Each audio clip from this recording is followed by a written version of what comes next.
사사기 7장. 이른 아침 여룻바알이라 불리는 기드온과 그를 따르는 군사들은 하롯셈 근처에 진을 쳤다. 미디안 군대의 진영은 이스라엘 진영의 북쪽인 모레산 근처의 골짜기에 있었다. 주께서 기드온에게 말씀하셨다. 너를 따르는 군사들의 수가 너무 많다. 내가 미디안 사람들을 너희 손에 넘겨준다면 이스라엘은 자기들이 강해서 이긴 줄 알고 자만해질 것이 아니냐. 그러니 사람들에게 알려 누구든지 마음에 두려움이 있는 사람은 길르앗산에서 내려가 집으로 돌아가도 좋다고 하여라. 기드온이 그렇게 말하자 집으로 돌아간 사람들이 22,000명이나 되었고 남아있는 사람이 10,000명이었다. 주께서 다시 기드온에게 말씀하셨다. 아직도 군사들의 수가 너무 많다. 저 사람들을 데리고 물가로 내려가라. 거기에서 다시 한번 걸러내겠다.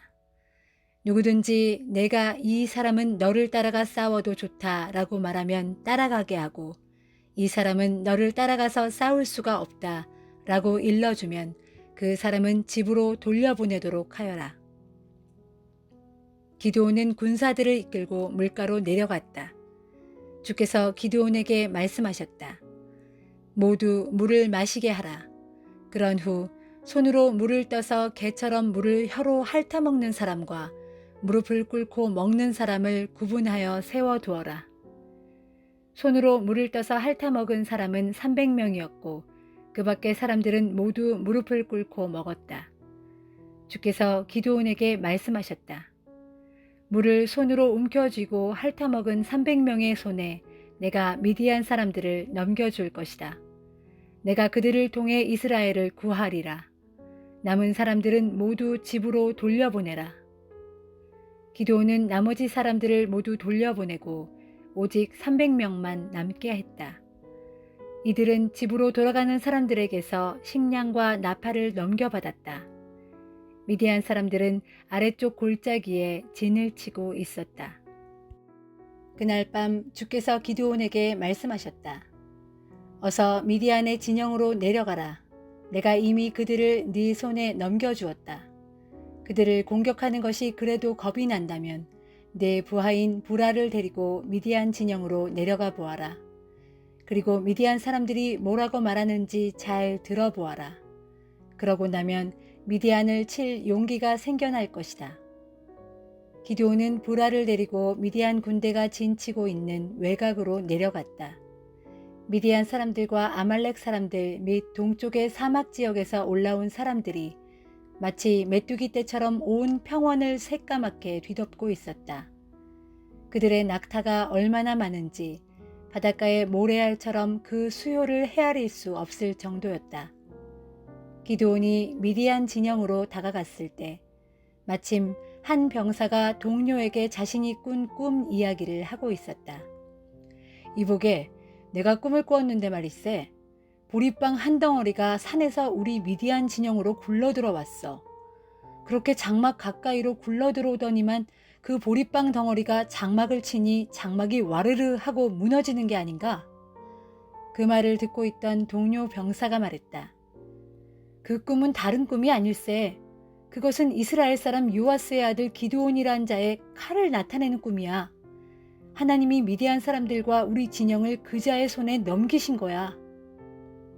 기드온은 미디안 병사들이 나눈 꿈 이야기와 그 해몽을 듣고 하나님께 엎드려 절했다. 그는 이스라엘 진영으로 돌아와 외쳤다. 일어나라. 주께서 미디안 진영을 여러분의 손에 넘겨주셨다. 기드온은 300명의 군사를 세 부대로 나눈 후 각자 나팔과 빈 항아리를 갖고 가게 했다. 그리고 항아리 속에는 횃불을 감추어 두게 했다. 기드온이 그들에게 말했다. 너희는 나를 지켜보고 내가 하는 대로 따르라. 내가 진영 끝에 이르렀을 때 내가 하는 대로 그대로 따라야 한다. 나와 내가 인솔하는 부대가 나팔을 불면 너희도 사방에서 나팔을 불면서 외쳐라. 주를 위하여, 기드온을 위하여 라고 크게 외쳐라. 기드온은 100명의 군사를 거느리고 미디안 진영 가까이로 다가갔다. 그때는 이제 막 보초 교대를 끝낸 한밤중 시간이었다. 기드온 부대는 일제히 나팔을 불면서 손에 들고 있던 항아리를 동시에 깨뜨렸다. 다른 두 부대도 기드온을 따라 일제히 나팔을 불면서 항아리를 동시에 깨뜨렸다. 그들은 왼손에는 횃불을 들고 오른손으로는 나팔을 불면서 크게 외쳤다. 주를 위하여 칼을! 기드온을 위하여 칼을! 이스라엘 군사들은 미디안의 진영 외곽을 에워쌌다. 그러자 미디안 군사들은 잠결에 비명을 내지르면서 도망치기에 바빴다. 기드온의 300명 용사가 일제히 나팔을 불어대자 미디안 군인들은 엄청난 두려움에 사로잡혀 칼을 마구 휘둘러댔고 서로를 칼로 마구 찔렀다. 그들은 스레라 쪽으로 도주해서 베시다에 이르렀고 닷밭 가까이에 있는 아벨 무홀라의 시냇가에까지 이르렀다. 납달리 지파와 아셀 지파와 므낫세 지파로 이루어진 이스라엘 군사들이 미디안 군대를 뒤쫓았다.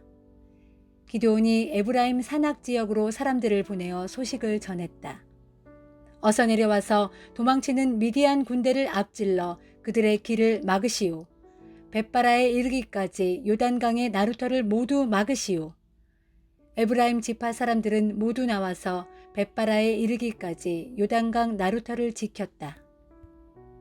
또 그들은 미디안 군대의 두 장군 오렙과 스앱을 포로로 사로잡았다. 그들은 오렙을 오렙 바위에서 죽이고 스앱을 스앱의 포도주 틀에서 죽였다.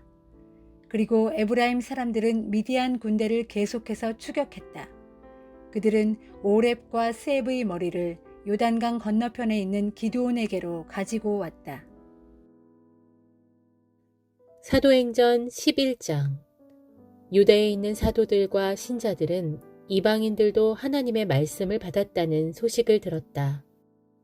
베드로가 예루살렘으로 돌아오자 할례 받은 유대인 신자들은 베드로를 비난하면서 당신은 할례 받지 않은 이방 사람들의 집에 들어가 그들과 함께 음식을 먹었다죠?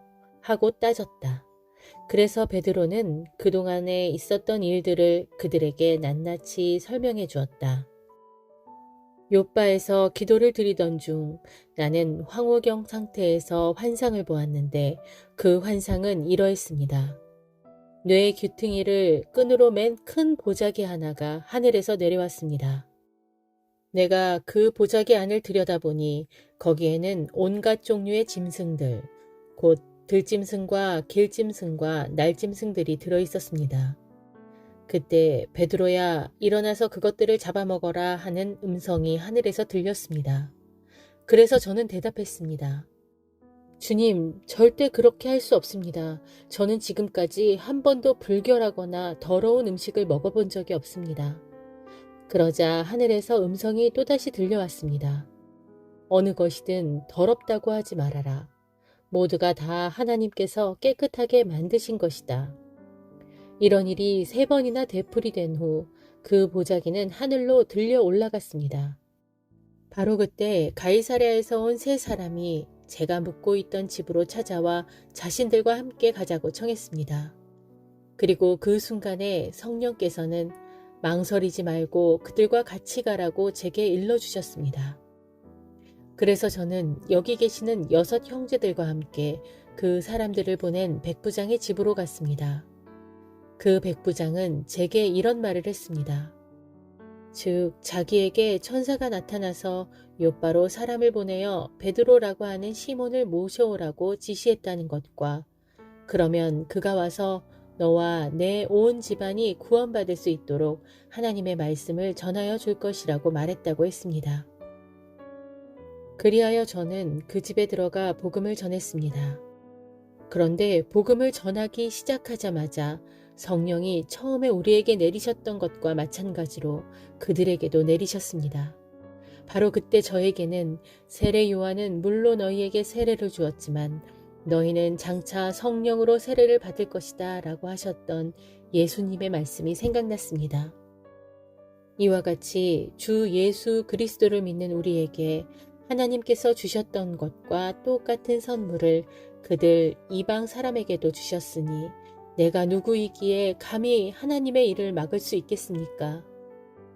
이 말을 듣고 베드로에게 따져 물었던 유대인 신자들은 더 이상 할 말이 없었다.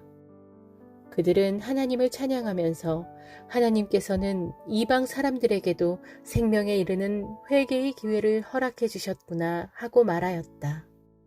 그 무렵 스데반에게 가해진 핍박 사건 이후로 잇따라 일어난 박해 때문에 각처로 뿔뿔이 흩어진 신자들은 페니키아, 키프로스, 안디옥까지 다니면서 유대 사람들에게만 복음을 전했다. 그런데 그들 중 키프로스와 구레네 출신의 신자들 몇 사람은 안디옥으로 가서 헬라 사람들에게도 주 예수에 관한 복음을 전하기 시작했다. 주님의 손길이 그들과 함께 하셨으므로 많은 이들이 믿음을 갖게 되어 주님께 돌아왔다. 예루살렘 교회가 이 소식을 듣고는 바나바를 안디옥으로 보냈다. 안디옥에 도착한 바나바는 하나님께서 베푸신 은혜의 증거들을 보고 크게 기뻐하였다. 그래서 온 마음을 다하여 더욱 주께 충성하라고 신자들을 위로하고 격려했다. 바나바는 착한 사람이요 또한 성령과 믿음이 충만한 사람이었으므로 많은 이들이 바나바를 통해 주님께로 나오게 되었다. 그 후 바나바는 사울을 찾으러 다소에 갔고 거기서 바나바는 사울을 만나 그를 데리고 함께 안디옥으로 돌아왔다. 두 사람은 1년 내내 그곳 안디옥 교회에 머물면서 많은 사람들을 가르쳤다. 그리고 이곳 안디옥에서 사람들은 처음으로 예수를 따르는 제자들을 그리스도인이라고 부르기 시작했다. 그 무렵 예언자 몇 사람이 예루살렘에서 안디옥으로 내려왔다. 그들 가운데 아가보라는 사람이 성령의 감동을 받아 예언하기를 로마 세계 전체에 큰 기근이 일어날 것이다 라고 하였다. 그의 예언은 실제로 로마 황제 글라우디오 때에 이루어졌다. 그래서 안디옥 교회의 신자들은 각자 힘닿는 대로 헌금을 해서 유대에 살고 있는 형제들에게 구제금을 보내 돕기로 결정했다.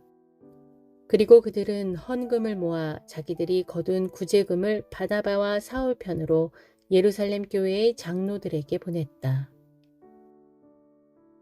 예레미야 20장.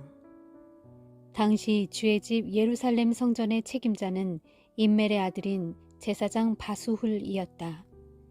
그는 예레미야가 성전 뜰에 서서 예언하는 말을 들었다. 그 일로 화가 잔뜩 난 바수훌은 예언자 예레미야를 체포하여 심하게 때린 다음 그에게 착고를 채워서 성전의 베냐민 위쪽 문에 있는 감옥에 가두었다. 다음날 바수훌이 예레미야를 착고에서 풀어주었다. 그때 예레미야가 바수훌에게 말했다. 주께서 이제 내 이름을 바수훌이라 부르지 않고 마골 및 삽입이라 부르라고 하셨다. 너는 주께서 내게 대하여 하시는 말씀을 들어라. 주께서 이르시기를 보라, 나는 너와 내가 사랑하는 모든 사람들로 끔찍한 일을 당하도록 하겠다. 내가 사랑하는 모든 사람들이 원수의 칼에 찔려 죽을 것이고 너는 그 비참한 광경을 내 눈으로 직접 다 지켜볼 것이다. 내가 온 유다 백성을 바빌로니아 왕의 손에 넘겨줄 것인데 그때 바빌로니아 왕은 유다 백성들을 사정없이 칼로 쳐 죽일 것이고 살아남은 자들은 모조리 사로잡아 바빌로니아 땅으로 끌고 갈 것이다. 내가 또 이 예루살렘 도성의 모든 재물과 재산과 귀중품들은 물론이고 유다 왕들의 모든 보물들까지 너희 원수들의 손에 다 넘겨줄 것인데 그들은 그 모든 것을 남김없이 모조리 약탈하여 바빌로니아 땅으로 옮겨갈 것이다. 그날에 너 바수훌은 내 집의 모든 식구들과 함께 포로로 사로잡혀 바빌로니아 땅으로 끌려갈 것인데 너는 그 땅에서 죽어 거기에 묻힐 것이다. 너뿐만 아니라 이제까지 너의 거짓 예언을 듣고 따른 내 모든 친구들도 너와 똑같은 신세가 될 것이다 하셨다. 오 주여, 주께서 저를 속이셨으므로 제가 주께 속임을 당하였고 주께서 저보다 강하심으로 제가 주께 지고 말았습니다. 그 결과로 저는 사람들의 비웃음거리가 되었습니다. 저를 보는 사람마다 하루 종일 나를 비웃고 조롱합니다. 입만 열면 제가 그들의 폭력을 고발하고 그들의 파멸을 선언하기 때문입니다. 이와 같은 주님의 말씀을 전함으로 인해 저는 하루 종일 조롱과 수치를 당합니다. 고통과 상처가 너무도 심하여 제가 마음속으로 되뇌기를 내가 다시는 주님을 말하지 않겠다. 다시는 주님의 이름으로 선포하지 않겠다 하지만 그러면 주님의 말씀이 제 가슴 속에서 불길처럼 타올라 제 뼛속까지 태울 지경이 됩니다. 주님의 말씀을 입 밖으로 내지 않으려고 몸부림을 치다가 결국엔 그 불꽃의 고통을 제 스스로 견디지 못합니다. 보십시오. 많은 사람들이 저를 비방하고 사방에서 저를 향해 그를 고발하라, 우리도 그를 고발하겠다 하면서 아우성치니 저에게는 온통 두려움뿐입니다. 심지어 저와 가까운 친구들도 제가 잘못되기를 기다립니다. 그들은 서로에게 말하기를 그가 유혹에 빠져 실수라도 하게 되면 그때 우리가 그를 재빨리 덮쳐 그에게 보복하자 합니다. 하지만 주께서는 항상 저와 함께 계시며 모든 순간에 저를 보호해 주시는 강한 용사이십니다. 그러므로 저를 핍박하던 자들이 도리어 넘어질 것이고 그들은 저를 결코 이기지 못할 것입니다. 그들의 모든 계획은 실패로 돌아갈 것이고 그들은 큰 수치를 당할 터인데 그 수치는 영영 잊히지 않을 것입니다.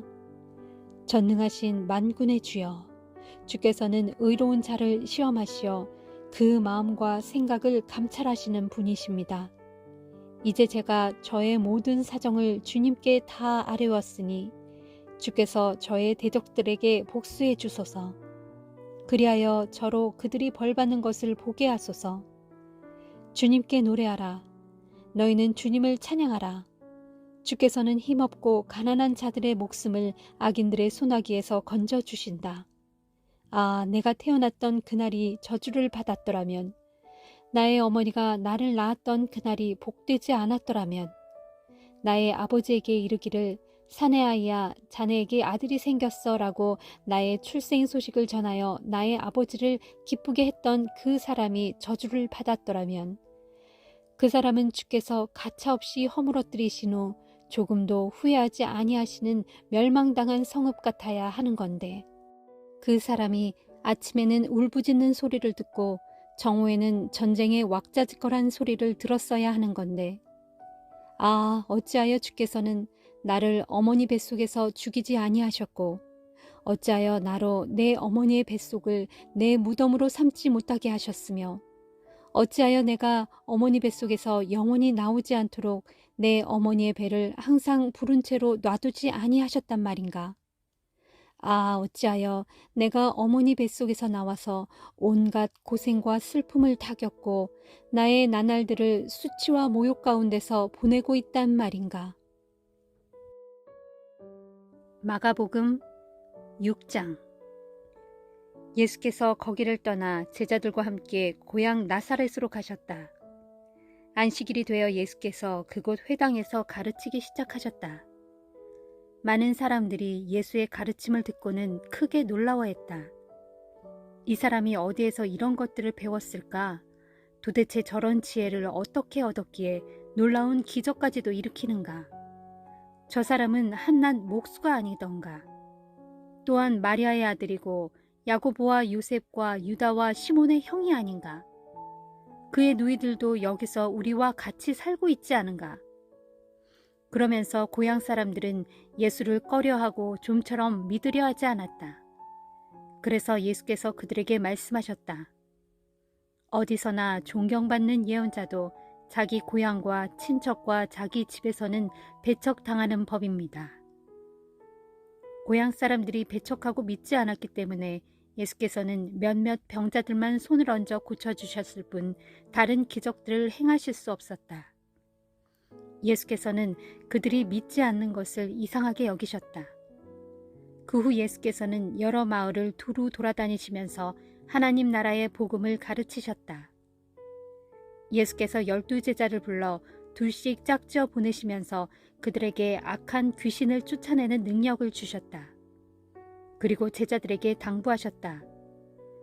여행길에서는 지팡이 외에는 아무것도 가져가지 말라. 먹을 것이나 자루도 가지고 다니지 말고 전대에 돈도 넣어가지 말라. 신발은 신되 여벌의 옷도 챙겨가지 말라.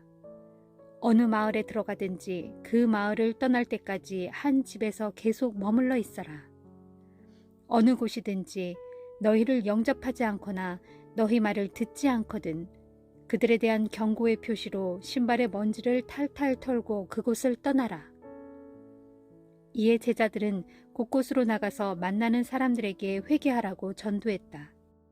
또 제자들은 귀신들을 쫓아내고 병자들에게 기름을 발라주어 낫게 해주었다. 예수에 대한 소문이 널리 퍼지자 분봉왕 헤롯도 그 소문을 들었다. 어떤 이들은 세례 요한이 다시 살아나서 돌아온 것이 틀림없다. 그래서 그 사람이 그런 기적들을 행할 수 있는 것이다 라고 말하고 다녔고, 또 어떤 이들은 그 사람은 예언자 엘리야다 라고 말하였고, 또 더러는 그 사람은 옛 예언자들 가운데 한 사람과 같다 라고 말하였다.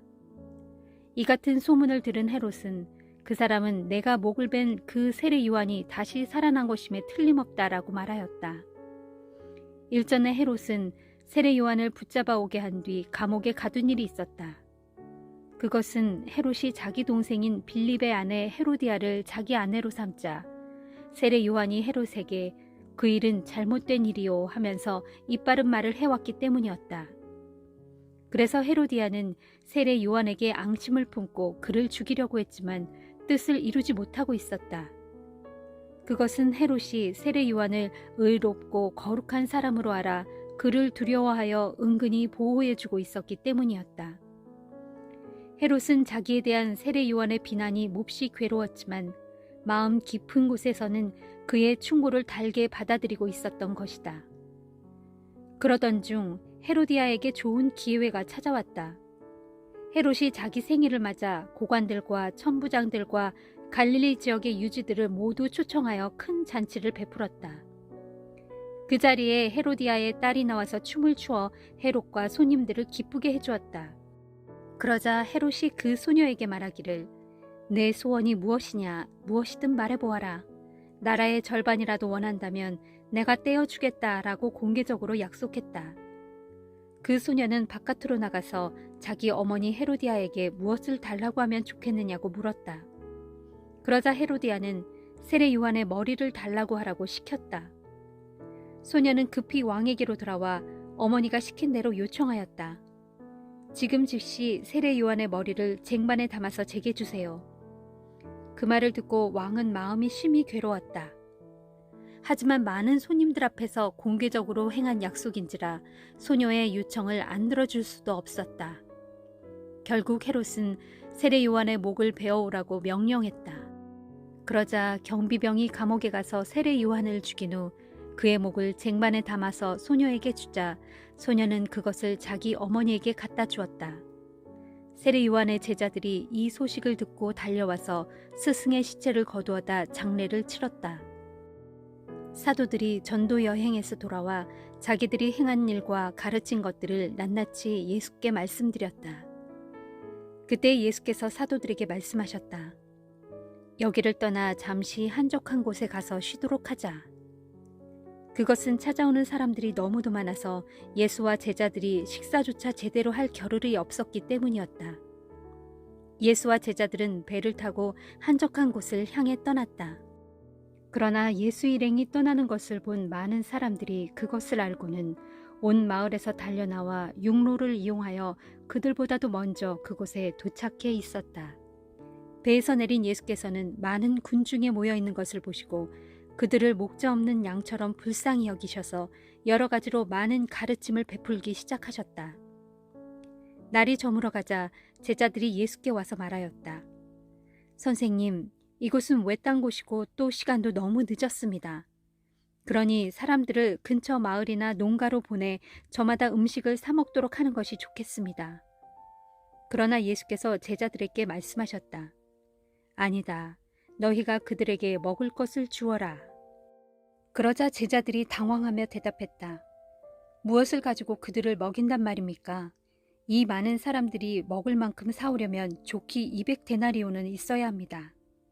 예수께서 제자들에게 물으셨다. 지금 가지고 있는 음식이 얼마나 되느냐? 가서 알아보아라. 제자들이 알아본 후 돌아와서 예수께 보고하였다. 빵 5덩이와 물고기 2마리가 전부입니다. 그 말을 듣고 예수께서 많은 무리에게 명하여 모두 떼를 지어 앉으라고 했다. 그래서 사람들은 50명씩 100명씩 떼를 지어 풀밭에 앉았다. 예수께서 빵 5덩이와 물고기 2마리를 손에 들고 하늘을 우러러 감사 기도를 드리신 후에 빵을 여러 조각으로 나누어 물고기와 함께 제자들에게 주시며 그것을 사람들에게 나누어 주라고 말씀하셨다. 사람들은 모두 배불리 먹었다. 제자들이 먹고 남은 빵덩이와 물고기를 주워 모으니 12광주리에 가득 찼다. 그날 빵을 먹은 사람은 남자 어른만도 무려 5,000명이나 되었다. 바로 그 직후 예수께서는 제자들을 재촉하여 배를 타고 먼저 갈릴리 호수 건너편에 벳세다로 가게 하신 뒤 혼자 남아서 사람들을 집으로 돌려보내셨다. 사람들을 모두 돌려보내신 다음 예수께서는 기도하러 따로 산에 올라가셨다. 밤이 되자 제자들이 탄 배는 호수 한가운데에 나아가 있었고 예수께서는 혼자 뭇에 계셨다. 그런데 갑작스럽게 바람의 방향이 바뀌어 배에 거슬러서 불어오자 제자들은 노를 젓기가 몹시 힘들어졌다. 이것을 보신 예수께서는 이른 새벽에 무리를 걸어 제자들에게 가셨다. 예수께서는 제자들을 그냥 지나치시려고 했지만 제자들이 무리를 걷는 예수를 보고 유령인 줄 알고 비명을 질렀다. 그러자 예수께서 즉시 제자들에게 말씀하셨다. 안심하라, 나다. 두려워하지 말아라. 예수께서 제자들이 탄 배에 오르시자 바람이 뚝 그쳤다. 제자들은 놀라서 어쩔 줄을 몰랐다. 제자들은 예수께서 빵을 먹이신 놀라운 기적을 보고서도 마음이 무뎌져서 아직도 예수가 어떤 분인지를 깨닫지 못하고 있었다. 예수 일행은 갈릴리 호수를 건너 게네사렛 땅에다 배를 댔다. 그들이 배에서 내리자 그곳 사람들이 즉시 예수인 줄 알아보고는 인근 마을로 뛰어다니며 예수께서 오셨다는 소식을 널리 알렸다. 그래서 예수께서 어디에 계시든 사람들은 병자들을 들것에 누인 채 예수께로 데려왔다. 마을이든 읍내든 농촌이든 예수께서 가시는 곳이면 어디든지 사람들이 병자들을 장터에 데려다 놓고 예수의 옷자락만이라도 만지게 해달라고 간청했다. 그렇게 해서 예수를 만진 사람은 모두 나았다.